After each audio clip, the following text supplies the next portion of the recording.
आज हमनी के जनजातिकरण के मर्यादाटा पाइका हमनी के बाट राख लगे हमनी के संविधानिक भूमिका लगे ऊ पुस्तके मांगाती ऊ जनजातिकरण बा एसटी स्टेटस मांगाती ताके भी देख ले इतना कंजूस कराते। आज केवल मात्र देखबा भोट के टाइम में ईमान आय कोन भोट के टाइम में केवल मात्र हमनी के आगे बड़ो बड़ो टूप देखो ना कुछ नहीं होय नहीं ए काका ए नाना ए नानी ए दादा ए भौजी खाली आया के सेल्फी उठबे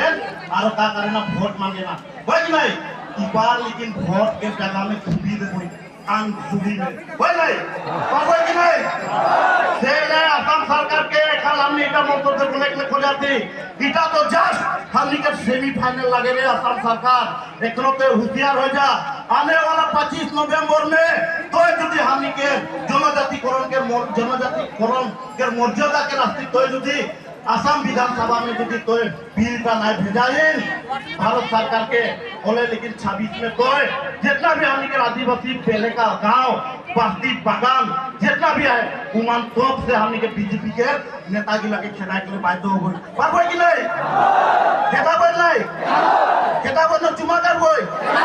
खेता बोल होय कि नहीं झाड़ू मुठा ले कौन हमनी के खेता के लिए बाध्य हो गई और यहाँ इटा मंत्र से एक बात बोले खो जाती आज बीजेपी सरकार के जितना भी हमनी के कर्मकर्ता मान है हमनी के आदिवासी मान हमनी के श्रमिक मान उमान के भी हमने अनुरोध करा थी तुनी निजोर घर धुई रवा जो सरकार एक